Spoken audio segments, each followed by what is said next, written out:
Sassuolo Milan ends 3-3. I couldn't do the video this morning, but I still wanted to talk about it.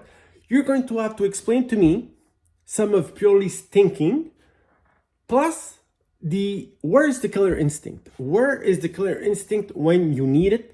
You start off this game going down 2-0 after 10 minutes. But we'll talk about it in a second. So history repeats itself because Sassuolo, proving to be la bestia nera del Milan, just like Atalanta is, they always have issues playing these teams. Always, even though they end up winning or whatever, it's always something. And again, today, Sassuolo proving to be a disaster for Milan.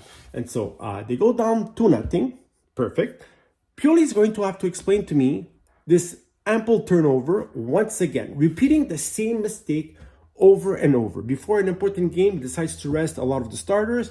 Once again, proving it's not the right strategy. Why don't you start your starters, get the victory in the bag, or trying to get this game, score a couple of goals, go at a halftime leading, do something, then you change something? No. Instead, he rests some of the starters. He's down 2-0, has to catch the result. So what does he do? He subs all the subs, and he puts in the starters who have to double the energy to try and catch up the result. Makes no sense. And then you're going to have to explain to me why Pioli decides to play Chiesa and Florenzi on the same side against Loriente. Loriente faster than both of them put together, and you saw how easy he beat Florenzi for the 2-0 goal. And then you're going to have to explain to me how would a pairing of Chiesa and Tia, who are not the fastest, why would you play them so high up the field to try and keep the line against a quick team like Sassuolo? Whether they're having a horrible season or not, Sassuolo has the players that can beat you on speed any day of the week. And then, of course, you have Pinamonte, who never scores a goal, but decides to score against Milan. We're not going to talk about it, but that's how it went. So Milan, down 2-0 after 10 minutes. La mentalità, we forget about it today. That killer instinct, we forget about it today. Although Milan did create some chances in the first half, Consigli had to make a lot of big saves. I think he did 3 big saves in a row. Leao's goal was beautiful between 2 players. Expecting Leao to pick up the pieces, he picks it up. 2-1. Chukwueze scores a goal.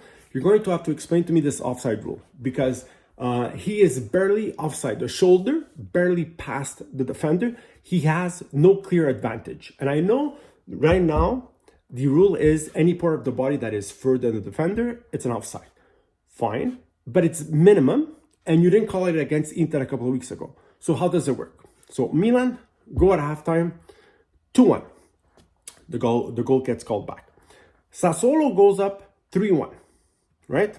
Jovic scores the 3-2, and everybody's going to say, Jovic, another goal for Milan. He's saving Milan this season. Important goals. Guys, Jovic, until he scored the goal, did absolutely nothing. You didn't even see him on the field. He was one of the worst ones on the field.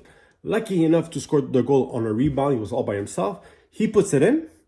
Chukwueze actually scores the 3-3. It gets called offside again. And on that one, we don't understand the difference. Like, we don't know how much of an offside there is because they don't really show it.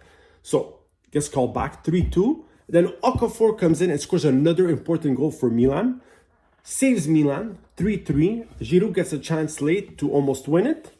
But that's it, guys. At the end, Milan lucky this week that Juventus only drew. That Bologna did 0-0 against Monza. Inter, okay, they do 2-2 against Cagliari. Nobody cares. Atalanta, we'll see what they do tomorrow. And we don't know what Roma and Udinese how they finished because it was 1-1. They had to stop the game, and Dika, not feeling well, had to be stretched out of the field.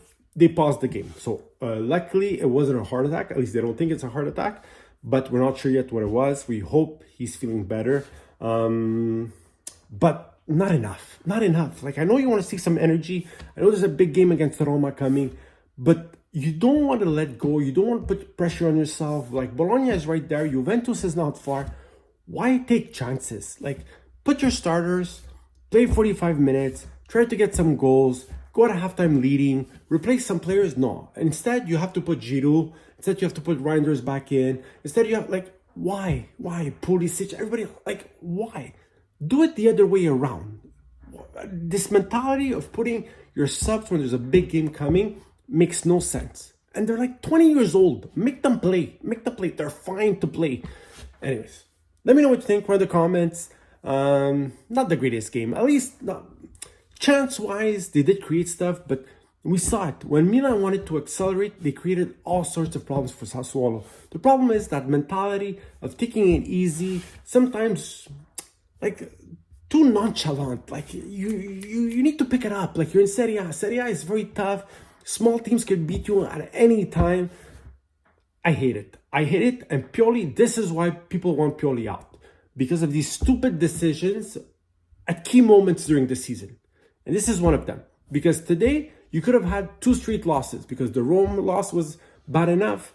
You didn't play a good game against Roma. Today, the first half, forget about it. Yes, Considine made some good saves. But those first 20 minutes, you looked horrible. So, I don't know, guys. Let me know what you think. Write in the comments. Like and subscribe.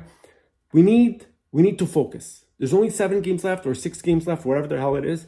We need to focus and we need a big victory against Rome this week. Let me know what you think. Write in the comments. Like and subscribe.